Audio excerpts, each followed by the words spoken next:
అధ్యక్ష పెద్దల సభపై మంత్రి గారు చిన్న చూపు చూస్తున్నారు అధ్యక్ష. ప్రిపేర్ అవ్వకుండా వచ్చారు ప్రశ్నకి. బట్ ఎనీవే అధ్యక్ష, మన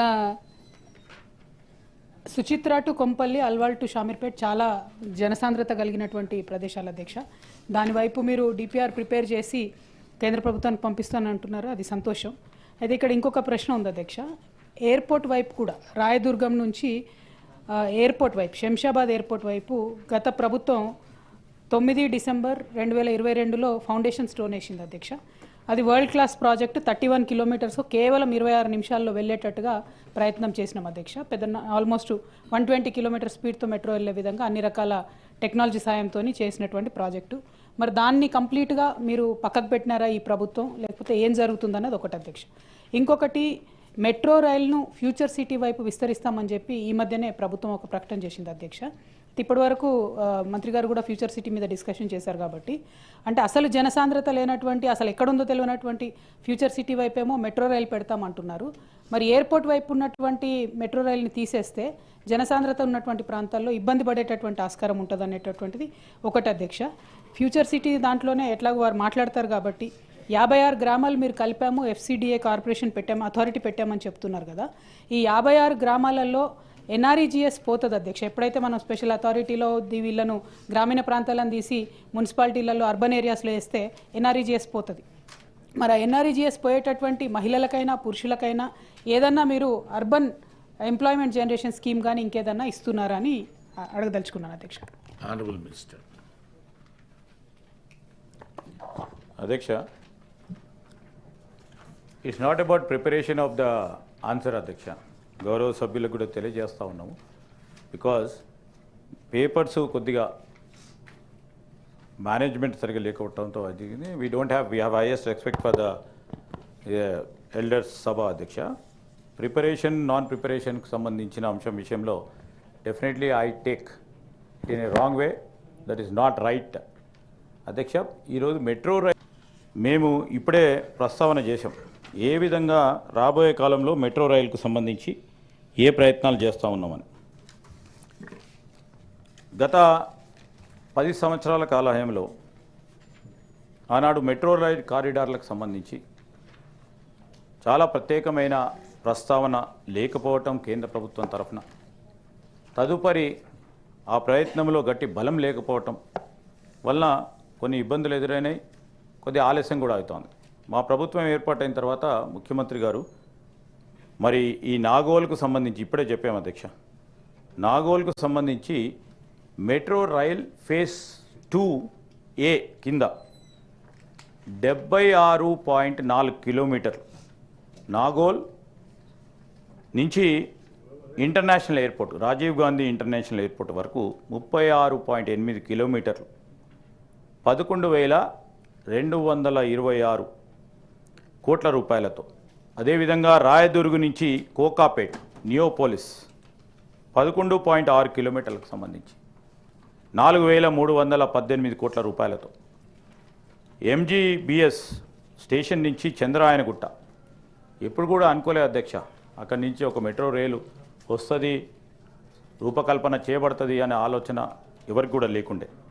7.5 కిలోమీటర్లతో 2,741 కోట్ల రూపాయలతో మియాపూర్ నుంచి పట్టంచెరు 13.4 కిలోమీటర్లు 4,107 కోట్ల రూపాయలతో. ఎల్బీ నగర్ నుంచి హయత్ నగర్ వరకు 7.1 కిలోమీటర్లు 1,877 కోట్ల రూపాయలతో మొత్తం 76.4 కిలోమీటర్స్ 24,629 24,000 కోట్ల 269 కోట్ల రూపాయలతో ఈ మెట్రో రైల్ ఫేజ్ 2A సంబంధించి ఇప్పటివరకే మేము డిపిఆర్లు కంప్లీట్ చేసి కేంద్ర ప్రభుత్వానికి పంపించడం జరిగింది అధ్యక్ష.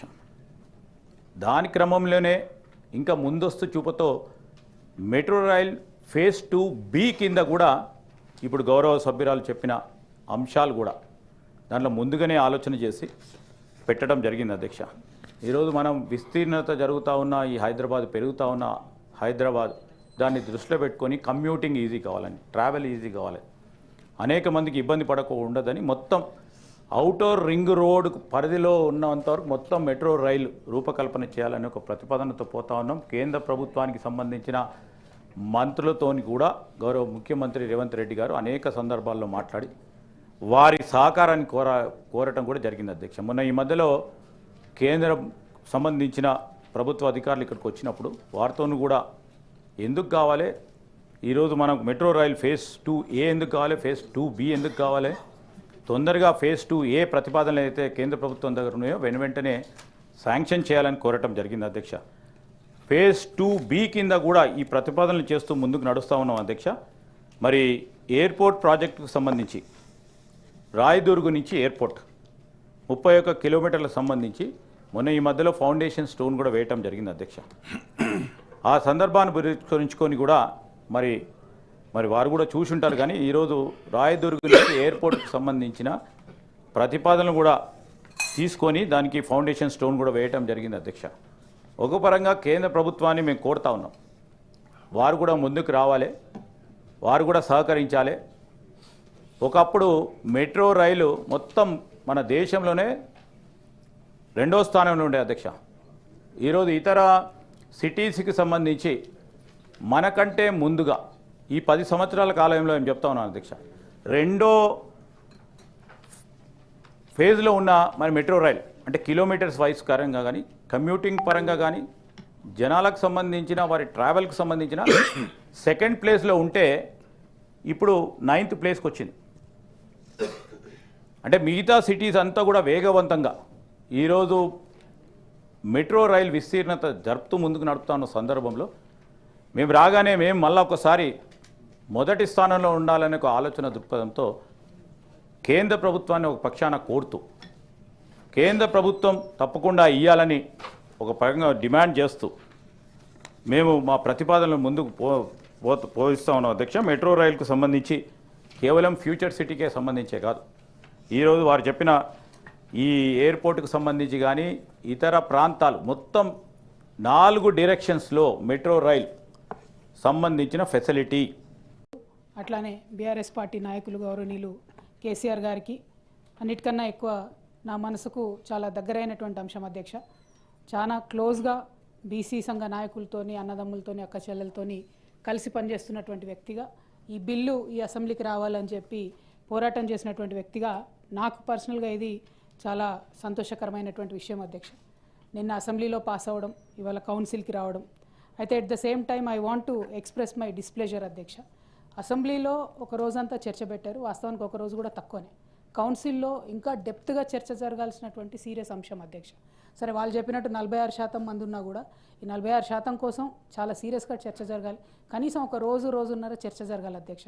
కాకపోతే 2 గంటలలో బీసీ బిల్లు, 2 గంటలలో ఎస్సీ బిల్లు అని చెప్పి ఏదో అనిపించేద్దాం అనుకుంటే అది ప్రజలు కూడా గమనిస్తారు అధ్యక్ష. గవర్నమెంట్ ఈ ఇష్యూని సీరియస్గా తీసుకోవాలి. నేను డే 1 కూడా తమరితో రిక్వెస్ట్ చేశాను కౌన్సిల్ ఎక్కువ రోజులు నడపాలి అని చెప్పి.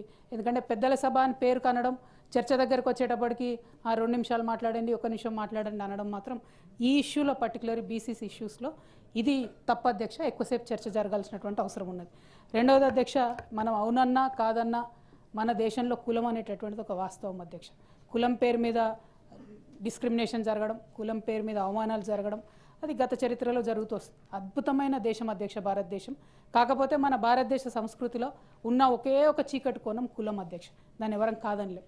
కానీ ఆ డిస్పారిటీస్ని తగ్గించాలి, ఆ కులం అనేటటువంటి అంశాన్ని పక్కకు పెట్టి యావత్ సమాజాన్ని కూడా కలిపి తీసుకెళ్లాలనేటటువంటి ప్రయత్నం అందరూ కూడా చేస్తూ ఉన్నాం అధ్యక్ష. దానిలో భాగంగానే రాజ్యాంగంలో ఎస్సీ ఎస్టీలకు ముందుగానే సేఫ్టీ సెక్యూరిటీ మెజర్స్ కులాల ప్రాతిపదికనే ఇవ్వడం జరిగింది అధ్యక్ష. కానీ దురదృష్టకరమైనటువంటి అంశం ఏంటంటే ఆనాడే ఒకవేళ అంబేద్కర్ గారు కానీ, నెహ్రూ గారు కానీ, రాజ్యాంగాన్ని రచించినటువంటి పెద్దలు, స్వాతంత్ర ఉద్యమం నడిపినటువంటి పెద్దలందరూ ఆనాడే బీసీలకు, మహిళలకు కనుక రాజ్యాంగపరమైనటువంటి రక్షణలు ఇచ్చి ఉంటే అధ్యక్ష, నేను ఘంటాపదంగా చెప్పగలుగుతాను అధ్యక్ష, మన దేశం అమెరికాను దాటిపోయి అభివృద్ధిలో ముందుండేది. మనంతట మనమే ఒక 50% సమాజాన్ని అవకాశాలు ఇవ్వకుండా దూరం పెట్టామనేటటువంటి బాధ మాత్రం అందరికీ ఉన్నది అధ్యక్ష. అదేవిధంగా మహిళలు లేదు, నేనేమంటున్నా, ఆనాడు ఎస్సీ ఎస్టీలకు ఎలాగైతే అవకాశాలు ఇచ్చిండ్రో అదే నాడు బీసీలకు, మహిళలకు కూడా ఇచ్చి ఉంటే కులాల ప్రాతిపదికన ఇవ్వద్దు అనే ఒక చర్చ వచ్చింది కాబట్టి బీసీలకు ఆనాడు అవకాశం రాలేదు. కానీ ఎస్సీ ఎస్టీలకు కూడా కుల ప్రాతిపదికనే సెక్యూరిటీ ఇచ్చింది అధ్యక్ష. ఇది చాలా గంభీరమైనటువంటి అంశం. నేనేదో పాలిటిక్స్ మాట్లాడదలుచుకోలేదు అధ్యక్ష. ఒక రెవల్యూషనరీ బిల్ తెచ్చినందుకు వాస్తవానికి కూడా నేను ప్రభుత్వాన్ని అభినందిస్తూ ఉన్నాను అధ్యక్ష. ఎందుకంటే ఇట్లాంటి బిల్లు తెచ్చినప్పుడు బాధ్యత ఎక్కువ ఉండాలి. ఇంకా అదే నేను అడుగుతా ఉన్నా, ఇంకా సీరియస్నెస్ ఎక్కువ ఉండాలని నేను అడుగుతా ఉన్నాను తప్ప ఇంకోటి లేదు అధ్యక్ష. అయితే సంపూర్ణ స్వరాజ్యం ఎప్పుడు సాధ్యమవుతుంది అంటే నేను చెప్పేది బీసీ ఎస్సీ ఎస్టీ మహిళలందరికీ కూడా అవకాశం ఉన్నప్పుడే సంపూర్ణ స్వరాజ్యం సాధ్యమవుతుంది అధ్యక్ష. అధ్యక్ష, మన దేశంలో గొప్ప గొప్ప మనుషులు, ఛత్రపతి శివాజీ లాంటి వాళ్ళు, సాహు మహారాజ్ లాంటి వాళ్ళు, పెరియార్ గారు, నారాయణ గురు గారు, మన రాష్ట్రంలో అధ్యక్ష సర్దార్ సర్వాయి పాపన్న గౌడ్ గారు, పండుగ సాయన్న ముదిరాజు గారు, చాకలి ఐలమ్మ గారు, దొడ్డి కొమరయ్య కుర్మ గారు, అట్లా వీళ్ళందరి పోరాట గాథలు, వీర చరిత్రలు, అద్భుతమైనటువంటి అంశాలు ఉన్నాయి అధ్యక్ష. ఇవన్నీ ఇంతమంది త్యాగదనులు, ఇంతమంది పోరాట వీరులు ఉన్నటువంటి సందర్భంలో కూడా అధ్యక్ష అందాల్సినటువంటి అవకాశాలు మాత్రం అందలేదన్నది వాస్తవం అధ్యక్ష.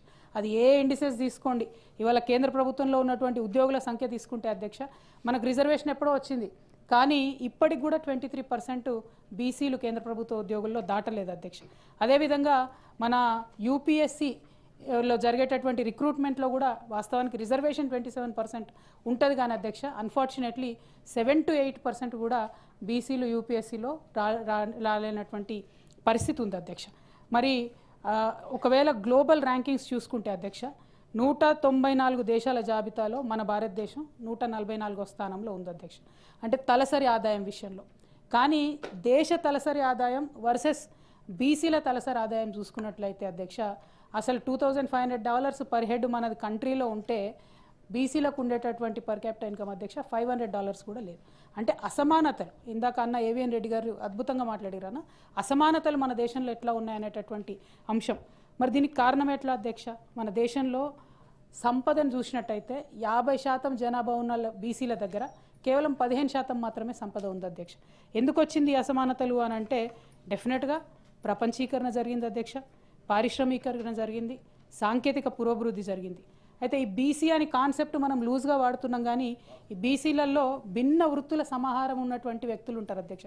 ఒకటే టైప్ వ్యక్తులు ఉన్నారు, అన్ని వృత్తులు చేసినటువంటి వాళ్ళందరూ ఉంటారు. కాబట్టి ఎప్పుడైతే ప్రపంచీకరణ జరిగిందో, ఎప్పుడైతే పారిశ్రామికరణ జరిగిందో, ఇండస్ట్రియలైజేషన్ జరిగిందో అధ్యక్ష, ఎప్పుడైతే సాంకేతిక పురోభివృద్ధి జరిగిందో అప్పుడు శ్రమ, పెట్టుబడి, ఉత్పత్తి ఇవి ప్రధానంగా జరిగి గ్రామాల్లో ఉన్నటువంటి సాంప్రదాయ వృత్తులన్నీ పోయి అందరూ కూడా పట్టణాలకు వలసలు వచ్చేటటువంటి పరిస్థితి వచ్చింది. నిన్న కూడా ఇక్కడ సోదరులు ఒకరు మాట్లాడుకుంటూ మరి విశ్వకర్మలకు భయంకరమైన పరిస్థితి ఉంది, చాలా పెద్ద ఎత్తున ఇండస్ట్రీస్ వచ్చినాయి, షాప్స్ వచ్చినాయి, ఇప్పుడు వాళ్ళకి లేవని చెప్పి. సో ఏవైతే ట్రెడిషనల్ ఆదాయ వనరులు ఉంటాయో అధ్యక్ష అవన్నీ కూడా కోల్పోయినటువంటి పరిస్థితి అధ్యక్ష. మరి ఈ సందర్భంలో చూసుకుంటే మరి మనము భారత ప్రభుత్వం కావచ్చు, రాష్ట్ర ప్రభుత్వం కావచ్చు, మరి వీళ్ళకి ఎంతవరకు లోన్స్ ఇచ్చినాం, ఎంతవరకు ఫైనాన్షియల్గా ఎంపవర్ చేసినాం అంటే నిజంగా మహేష్ గౌడ్ అన్న చెప్పినట్టు అన్ని పార్టీలు అన్ని సార్లు కూడా అన్యాయమే జరిగింది అధ్యక్ష. ఎందుకు అన్యాయం జరిగింది అని అంటే నేను బలంగా నమ్మేటటువంటి విషయం, ఇండివిజువల్గా ఒక వ్యక్తి ఒక సమూహం అనేది ఎదగడం అనేది డెమోక్రటిక్ కంట్రీస్లో కష్టమవుతుంది అధ్యక్ష.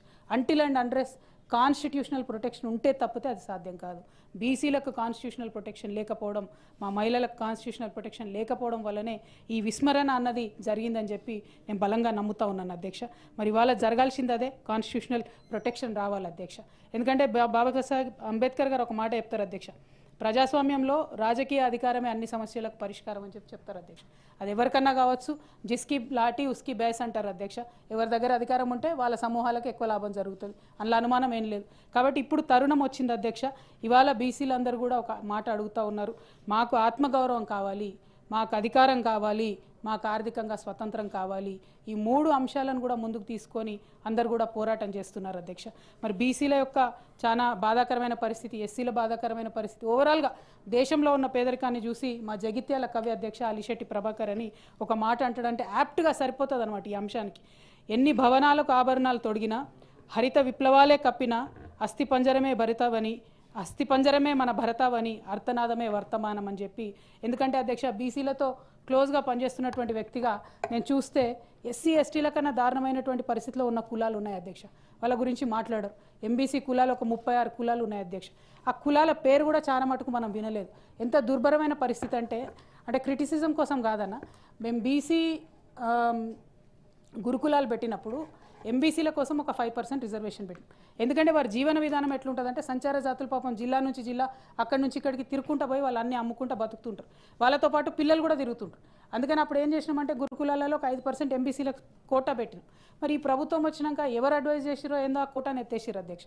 ఇప్పుడు ఆ పిల్లల పరిస్థితి ఏముంటుందంటే ఒక ఇయర్ ఎడ్యుకేషన్ వస్తుంది, ఇంకో ఇయర్ ఎడ్యుకేషన్ ఎక్కడ పోవాలనేటటువంటి పరిస్థితి ఉన్నది. సో అంటే ఇట్లా చిన్న చిన్న అంశాలు. No sir, it is a fact sir, you can check it up and రిప్లైలో చెప్పండి దయచేసి, నేనేం కాదంటలే. అయితే అధ్యక్ష ఇట్లా చిన్న చిన్న అంశాల పట్ల శ్రద్ధ మనము పెట్టకపోయినట్టయితే ఈ సమూహాలకు నష్టం జరిగేటటువంటి ఆస్కారం పెద్ద ఎత్తున ఉంది అధ్యక్ష. మరి ఇట్లా జరుగుతుందన్న విషయాన్ని దాదాపు 1950లలోనే చర్చకు వచ్చింది అధ్యక్ష. చర్చకు వచ్చి చాలామంది మరి కొన్ని వర్గాలను మనం అడ్రస్ చేస్తలేమో, బీసీలను అడ్రస్ చేస్తలేమంటే మొదటి కమిషన్ వేసిండ్రు అధ్యక్ష.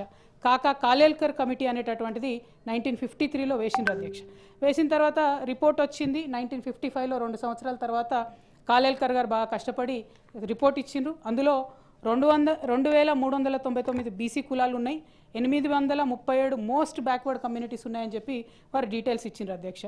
అయితే ఈ కమిటీని, ఇంత డెడికేటెడ్గా పనిచేసినటువంటి కమిటీని నెహ్రూ గారు అధ్యక్ష ఆనాడు సింపుల్గా ఆ రిపోర్ట్ రిజెక్ట్ చేసి ఆల్మోస్ట్ మళ్ళా 30 ఏండ్ల వరకు అధ్యక్ష బీసీల గురించి ఈ దేశంలో చర్చ రాలేదు అధ్యక్ష. ఆ కమిటీ, కాలేల్కర్ కమిటీని పక్కన పడేసిందే కాంగ్రెస్ గవర్నమెంట్ అధ్యక్ష. ఆ తర్వాత రెండో కమిషన్ వచ్చింది అధ్యక్ష, అది జనతా పార్టీ మొరార్జీ దేశాయ్ గారు వచ్చిన తర్వాత వేసినారు అధ్యక్ష, కాంగ్రెస్ వాళ్ళు వేయలేదు. అది బీపీ మండల్ అధ్యక్ష. అయితే బీపీ మండల్ కమిషన్ అధ్యక్ష టాపికే బీసీల రిజర్వేషన్ అధ్యక్ష, టాపికే బీసీల రిజర్వేషన్. అయితే బీపీ మండల్ కమిషన్ వేసిండ్రు అధ్యక్ష. వేసిన తర్వాత ఏం జరిగింది, ఆ రిపోర్ట్ వచ్చింది. ఇందిరాగాంధీ గారు 10 సంవత్సరాలు ఆ రిపోర్టు భద్రంగా బీరువాలో పెట్టిండ్రు కానీ దాన్ని ఇంప్లిమెంటేషన్ చేయలేదు అధ్యక్ష. ఆ తర్వాత వీపీ సింగ్ గారు ప్రభుత్వం వచ్చిన తర్వాత వీపీ సింగ్ గారు 1990లో 1990లో వారు ఇంప్లిమెంట్ చేసిరు తప్పితే అప్పటి వరకు ఎవరు కూడా కాంగ్రెస్ పార్టీలోంచి ఏం చేయలేదు అధ్యక్ష. 1990లో వీపీ సింగ్ గారు ఇంప్లిమెంట్ చేస్తే అధ్యక్ష, on the floor of the parliament Rajiv Gandhi గారు నిలబడి 1.5 గంటల సేపు బీసీలకు వ్యతిరేకంగా ఉపన్యాసం ఇచ్చిండ్రు అధ్యక్ష. ఈ దేశం ఉంది అధ్యక్ష, పార్లమెంట్ రికార్డ్స్ ఉన్నాయి, నేను చెప్తా కదా. ఈ దేశం విచ్ఛిన్నమవుతుంది బీసీలకు ఇట్లా రిజర్వేషన్లు ఇస్తే. బీపీ మండల్ కమిషన్కి వ్యతిరేకంగా మాట్లాడినటువంటి పార్టీ కాంగ్రెస్ పార్టీ అధ్యక్ష. అదేవిధంగా అధ్యక్ష 1993లో ఈ పోరాటాల ఫలితంగా బీపీ మండల్ కమిషన్ కోసం హింస చెలరేగింది దేశవ్యాప్తంగా. అదంతా జరిగిపోయిన తర్వాత 27% జాబ్స్లలో రిజర్వేషన్ వచ్చింది అధ్యక్ష. కానీ 2006 వరకు కూడా అధ్యక్ష మనకు ఎడ్యుకేషన్ ఇన్స్టిట్యూట్స్లో కొన్ని సమర్పించబడతాయి అధ్యక్ష. Honorable member.